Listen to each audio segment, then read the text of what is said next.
Hello, my subscribers. Mad Brad's Custom here. Here we go, showing you a little bit of ways to get the back windows out of these cars. 1, 2, 3, let's go. Alrighty. Right off the rip, there's some things you're gonna have to do. And number one is remove all your gaskets. And once you get the first gasket out, which is the seal for the window, you'll see that there's another gasket that runs through here that's actually into a aluminum channel. That aluminum channel bolts with a small torque, and then it bolts this away with a screwdriver. Anyway, don't mean to spin you all around here, but I'll get you right and comfortable. But once you get all the weather stripping off, and once you take out the bolts here, which is underside of this piece here, you can remove this piece. It will pop up here, no problem, and then it will slide back that way and off because it kind of sits back here. Now, you got to take this back panel off to be able to get clear of this windshield. And there's 1, 2, 3, 4, 5 bolts. 5 bolts and it'll come off. Nuts, that is. Anyway, let's move on. I want to tell you about this back glass. All right, I decided that I didn't own any kind of windshield removal kit. So I started researching all over. And I mean all over internet. So let me get here and just tell you. You cannot find anything that tells you how to take these back windows out. If it was, I didn't find it. If it is, I didn't find it. But anyway, let's move on. Let's get on to it. So the kit I bought was a standard windshield removal kit. Got it on Amazon. They don't sponsor me. Anyway, paid the money for it.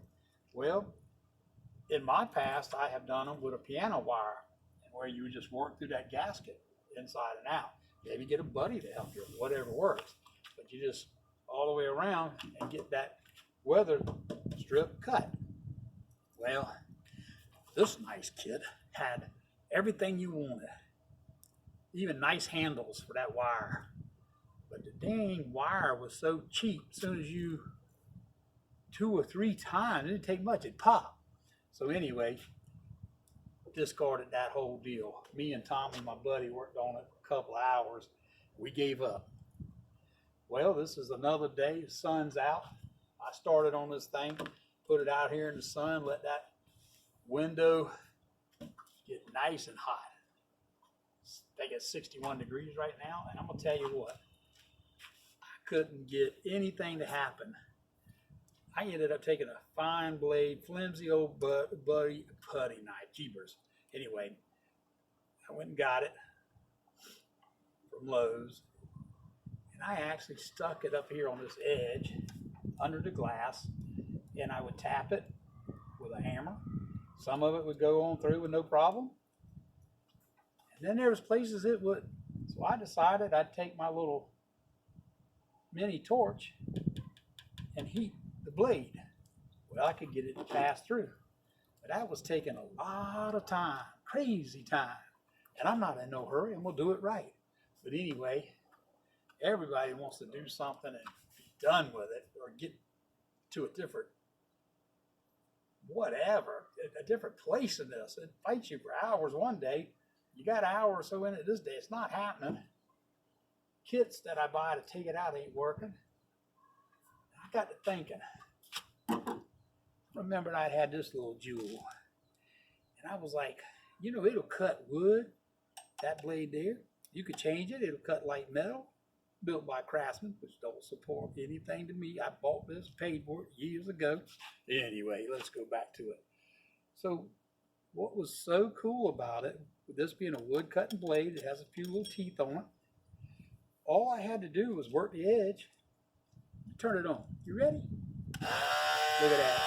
And if you can see in that camera, it does vibrate a little bit left and right. And it does have higher speed. I left it on 1, which is that. Let me turn this noisy thing off.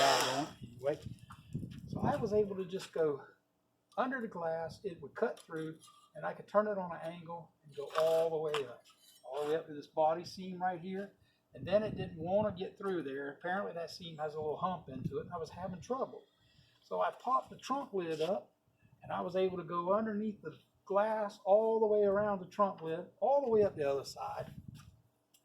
Then I climbed inside. If you watch my other video, you'll see that's a pain in the neck for a guy that's 285 pounds and 63 years old. But I did it. I got back inside there, and all I had to do was go between the glass and the frame and just all the way down, and it would cut it like it was candy.